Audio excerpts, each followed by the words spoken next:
And as we get started, now key performance indicators, they help keep us going in the right direction. However, some of them can be a waste of time and can be distracting. Some KPIs can even be counterproductive and take away from what the real objectives are, what we're trying to solve for.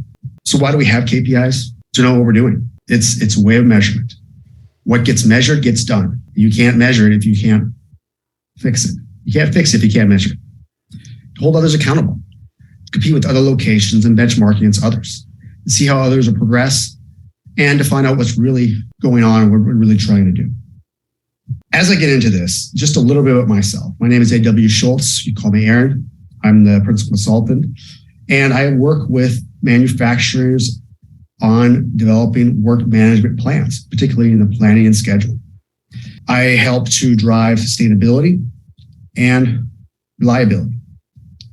I've also got a couple of books out there that as we go through this material is actually referencing some of the books that I've published, and I encourage you to check them out if you can. So why do we need them? Why do we have them? Why do we need them? Well, one of them is finding out before it's too late. In some of these slides, we talk about leading lagging metrics. Lagging metrics are at the point where it's beyond the point of fixing initially. Leading is to prevent it before the lagging takes the effect of it, to avoid knowing too little. I alluded in the earlier slides, you can't measure, you can't fix what you can't measure. To know if you're doing the right things. Now, this also can be counterproductive if we're not doing the right things, can lead into the wrong set of behaviors that we want to institute. So we have a tool guide to use in our decision-making process. You think about examples that we have out there. We've all been to school and our KPIs were our grades. We had math class. I'm sure your parents or those that helped raise you had a KPI for you. And that was certainly what you were held to the standard for. In sports, we can tell, we have a score at the end of it. So there's a metric to know who won and who lost. And then if you've ever been to the doctor's office, the first thing we're checking on is the weight. And how does that weight compare against previous visits and then against the standard that might be out there? And the same with heart rate of your blood pressure. The idea is that measurements are everywhere. So how many KPIs are needed? I said metrics, measurements. KPIs should almost be called your key performance indicators because it is meant to drive behavior of the individual that it's being responsible to. Now, I'm going to show a slide here and I'm open for debate on it, but I do have a philosophy behind it where I get these numbers from. And quite simply, can an organization have too many key performance indicators? Well, of course they can. The word key means that the organization has gone through a selective process to identify a few key measurements out there, when possible, ones that drive the most importance. So how many is too many? Well, you can kind of see the answer to my philosophy. And this is based on a professor out of Princeton University, George Miller, in 1956, published a paper titled The Magical Number 7, plus or minus 2. Professor Miller's research indicated that human brain can store seven items of information in working memory. A couple more for numerical digits and a couple less working memory. A couple more for numeric digits. So as we consider the question of whether the organization has too many KPIs, let's keep the number 7 in mind. It's also important, and not so surprisingly, 7 is also how many digits there are in a phone number, around the zip codes and your social security numbers or your identification numbers you have out there. So the science behind it is known, that having a limit and understanding our capacities help drive decisions and help us organize to where we are. No one ever says you've got 7 priorities, but we do. The next philosophy I'm going to throw at you is Pareto's principle. Now, I'm sure many of you are familiar with this principle, but it plays a role in how we determine KPIs. For those of you who don't know, the Pareto principle is named after Italian economist Untitled Chapter, who founded that 80% of the land in Italy was owned by 20% of the people. Now, this 80-20 rule has been found to work in many different situations. For example, 80% of the profits in irregular companies come from just 20% of the profits. 80% of the students' related problems at a university are caused by 20% of the students. 80% of the users of a piece of software are just used by 20%. The example can go on and on. Now, with respect to KPIs, this suggests focusing on a few measurements. The measurements that reflect the essence of the most important organizational drivers. The 20% factors that drive 80% of the results. So how many KPIs should an organization have? There's consensus out there from 10 and 20.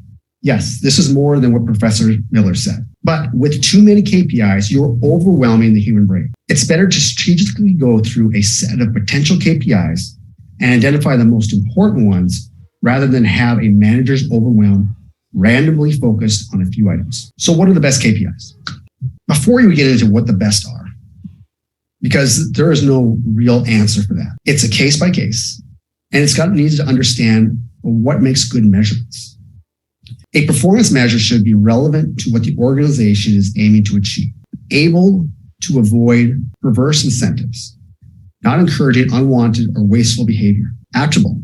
The activities measured must be capable of being influenced by those that have that KPI. Well defined. It cannot be ambiguous. Define it so that the data will be collected consistently and the measure is easy to understand, and those that are reporting the KPI and the roles that are part of the KPI believe in the data.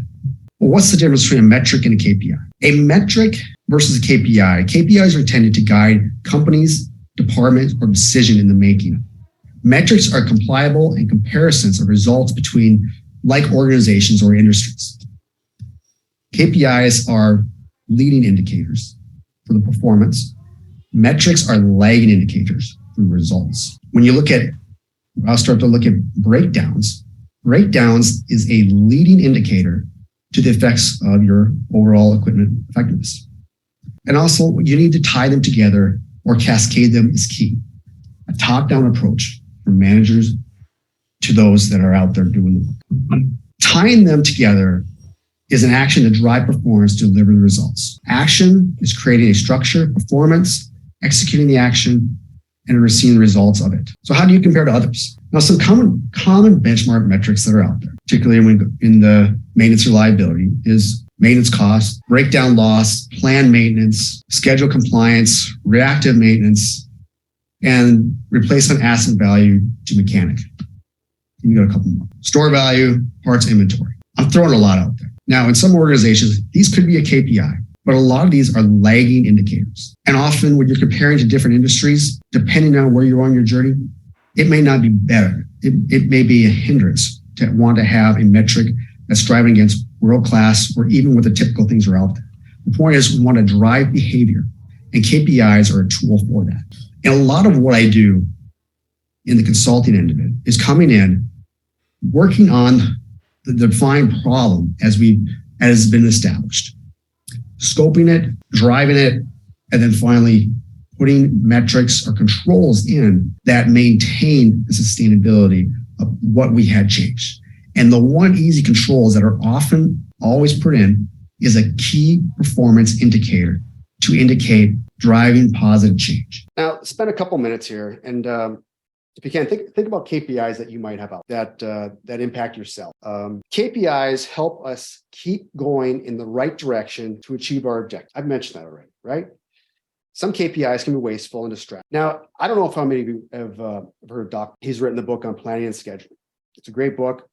And what he writes is the challenge is bringing accountability to leaders, getting things done. And what I did is I coined it. I don't think he didn't coin this. I actually coined it myself. I call it the Palmer. And I had listened to one of his talks, and I really enjoyed his thought on how key performance indicators should be organized in a manner that starts with making it as easy as possible and then building the complexity backwards to that. In the example we're talking about, we're going to think about a maintenance. What do they want to do? Well, their intent is to keep the assets running, reduce defects, reduce unplanned work, the reactive, and keep our customer happy, which often could be the operations or production or something within supply. Now, this is an example of a priority matrix. Many of you may have seen one of these before. Maybe you have one of these before. You may even have a more complex one. The point of this is that when you look at priorities and risks, there's a lot of different metrics that support where these decisions come from, meaning, having the backlog, having the maxed schedule. But when you took it and you look at what you want to really drive and how do you know planning and scheduling is working, is around getting rid of the P1s and the P0. Because what that's saying is that all the other work that's going on isn't having an effect on it. You think about the zeros and the ones are the defects. Something is saying we're not maintaining it and now we have to recover. So in Doc's theory, his idea is, what if you took this metric and turned it simpler to, what if you were just tracking zeros and ones? Now, this is a very easy to interpret graph. And what it tells a story is the effort that you're putting forth, driving down the zeros and the ones. And if it is, it's working. If it's not, the KPIs you have out there, the metrics, the work you're doing isn't having a positive effect on removing the zeros and the ones. Now, I'm sure some of you are familiar with the Six Sigma. And in Six Sigma, it's statistical tool. But in this, what I call the Palmer theory, it's an idea of building your whys, which is your zeros and ones, and which is something we all care about, but we all aren't able to drive out the why, even though it may be a metric. But the X is sometimes we don't necessarily care about, but we do know it drives out the why. It is one thing when you're examining the different possible outcomes based on the inputs and the factors used. The Y stands for the outcome. F embodies the function used in the calculation, and the X represents the inputs or the input used in the formula. The thing about this, when we're trying to make a metric look better, and that metric is your Ys, one thing will happen. You can either lie or you can cheat on it. And if you're lying and cheat on it, it's not going to have the effects of being a good metric or KPI. I'll give you a moment to read this scenario. Control inputs to control result. Just because you've incorporated something you think will solve the problem doesn't mean the inputs are going to drive. If you think as yourself as a parent and you care about your children's grade, they are the inputs or the why. If you reward good grades and punish for bad grades, the children's are going to look at this point as least resistant. And unfortunately, they can either lie or cheat to try to drive it up.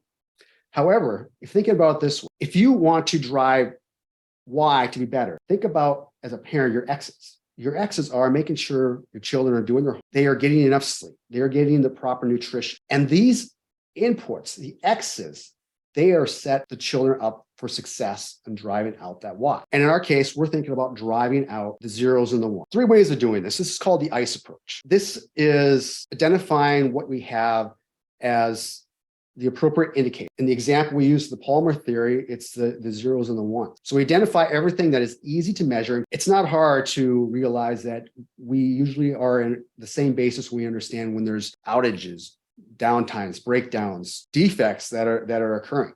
They can be relatively easy to count. You want to collect and report the data on everything and make sure it's easy to count. Zeros and ones. How often you end up scratching your head. What the heck are we doing to do all this stuff and performance staff and getting this data right? This is where possibly you've seen this. We want to have rewarding good action on reducing the zeros and the ones. Way to do that, if you look at Dr. Deming's approach to the circular function that's ongoing and continuous, it's meant to, as we identify it, we fix it. We identify it, we fix it. And it's continuously cycling it. And the idea is, if it's not driving down the zeros and the ones, it doesn't necessarily need to be something that we want to be tempting our time. So how do we design KPI? Now, they should be clear, linked to the strategy. The things that matter most are properly defined, and they're certainly measured. I'm not telling you anything you don't. All units within an organization should have their own KPIs, which in turn are linked to the organization. They should be a cascading effect. So think about the Palmer theory and some different examples that you might have that. Now, if we're trying to drive out the zeros and the ones, think about the X's. What are these inputs? These leading indicators to drive out the lagging, plan backlog, reduce unplanned back, feedback after job plan, loaded schedules, and how are the supervisors? The objective is to reduce the emergency or urgent. So that all sounds great, right? Often you're dealt with the scenario as well, we're going to change something. And the way we've done in the past doesn't necessarily reflect on how we want it. Palmer's theory is it's meant to be simple, but the change of it is meant to drive behavior. And often there can be resistance to change. And when you think about resistance to change, often everyone is in alignment that we want to do better. And however, no one really thinks it's something that they need to be changing themselves. And even more difficult is to understand is that how are you going to lead that change? Think about it as a leader. There's a way of dealing with resistance and understanding. Just give you a moment to look this graph over. Now, this graph, it's based on Elizabeth Kubler-Ross. Now, this model progresses the emotional states experienced by terminally ill patients after diagnosis. This model is applicable to different types of loss, perceived or real, or change. Loss in a workplace due to changes or moving to another paradigm. It could be loss of control, doing things differently, changing layouts, and having to follow new habits. So when you look at this risk, people staying too long in a different shock or denial or frustration, this can lead to instability. People can tolerate short bursts of instability, but prolonged instability can lead to change for the worse. The key point here is leaders must be aware of the cycle of change and prepare teams for the change journey, hence people engagement. Dive in a little bit further. You can see some of the practices that go into it. Now, this ties to KPIs because KPIs certainly is a way of changing. It wants you to drive good behaviors that drive the organization and business. And when you're driving good behaviors, often changes are understanding these can also lead to a recipe. I'm not going to walk through each of these steps, but what you can see is that permanent leadership is a requirement for making these great KPIs and great changes in your organization. The leader needs to have self-belief, a suppressed ego, and overall have good communications with those that are out. If you think about resistance to change, think about some of these quotes. And then I ask you, in your workplace, how much time have you actually heard some of these? Put in the chat if you've heard some of them or you heard some of the others. Okay, so I've given you two different theories on theory of 7 plus minus 2, the Pareto effect and KPIs, and Palmer's theory on zeros and one. I'm going to give you one more. This is called the law of diffusion of innovations. And what you might see here looks like similar to a bell curve. What this shows is diffusion is the process by which innovation is communicated through certain channels, and over time, how individuals accept or change it. So if I were to unpack this a little bit further, you've got change in your organization. You've got new KPIs. Initially, you've got your visionaries. Often this could be the leaders implementing these. There's a small portion of them. They're eager to want to make it early, or to make it right. Then you have your early adapters, these enthusiasts. So they've bought into these kind of changes. But you look at the next 68% of us, we are somewhat hesitant. We are not sure. We'll kind of go with the flow. We followed that other kind of roller coaster effect. Those in the early adapters and innovators, they rushed right through some of the early stages of shock or resistance and pushed right through. Now, the other 68%, they're kind of wait and see. How are the results differentiating? What is driving? And then finally, you've got your laggers. Now, these individuals can be somewhat pessimistic. They may have said they've seen this before, or, just kind of follow along with it. Often they could be someone's that are creating some of the resistance in the backgrounds. So these are usually the ones that are late to the games and can somewhat be cancerous if not dealt with. But when you're looking at this law of diffusion of innovation, your big majority is in the 68%. So as a leader driving KPIs, there's your attention point.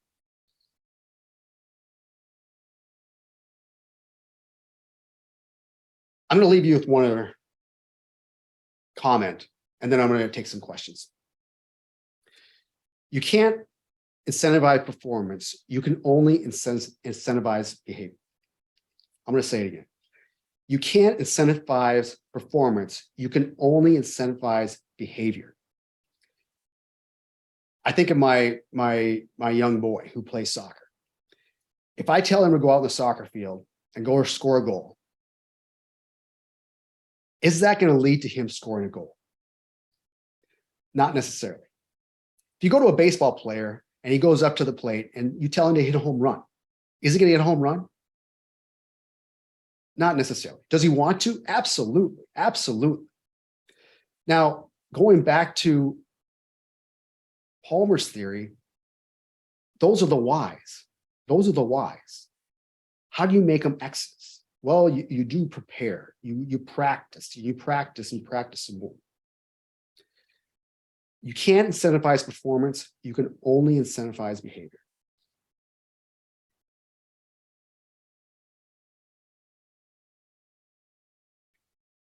So with that is some areas to look at of how you drive key performance indicators. And with that, I'm going to stop my sharing and turn to the chat. Oops. And see what kind of questions we have out here.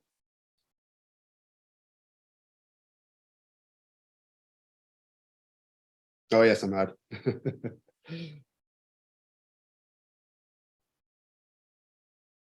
John, I do appreciate you calling that out early. Hi, AW. Sorry. Can I ask, can I come up with my question? Yes, sir.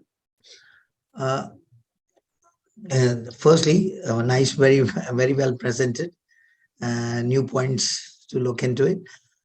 Just I wanted to know, when we are implementing these KPIs, how much time do you feel like it should be there to convert the thinking or convert the process, like you implement, let's say 7 KPIs today, and then tomorrow you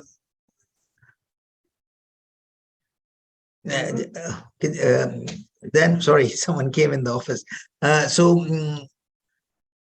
And you're trying to change something, like let's say it's a already running company, maintenance program, everything. Now you have observed few things, and now you're changing the KPIs, and then you implement new according to the management or according to the what's called observations. So how long they will take? I mean, there was a slide, I mean, some percentage of that, but still, like, let's say if we put in time frame, let's say 1 month, 2 months, like, I mean, that way. I hope I explained my question. You did. And however, on the slides, I don't have any percentages because it's a little hard to quantify. I'm gonna quantify it for you, what I've seen. But if you looked at the law of diffusion and innovation, you're changing behaviors. And then if you also look at the roller coaster graph on different phases people go through, getting them through the first phase is what drives a lot of the performance. So as an outside person coming in and trying to initiate KPIs and work with the organization, I tend to look at about 3 months. 3 months is usually when is enough data from a lagging indicator standpoint to see if it's driving some of that. And I love Palmer's theory about driving out the zeros and the ones, because that's something you can track on a daily basis if you want. But yeah, I like the question. That was good. Thank you. Anybody else have a questions on KPIs? Can I take a screenshot? Oh, sorry, I don't know when. I will have this video linked, and I can send it out so you can find the slide that you want. Otherwise, you can message me on LinkedIn, and I can try to scrap it up for you. But I appreciate everyone connecting today, and if you can, I'd like to send out a quick survey to try to get some of your feedback. Ahmed, you have another question? Sorry, just a quick one. But let's say if we have selected say 7 KPIs. So now from there, if we want to just narrow down 1 or 2, let's do, as you have sent P0, P1.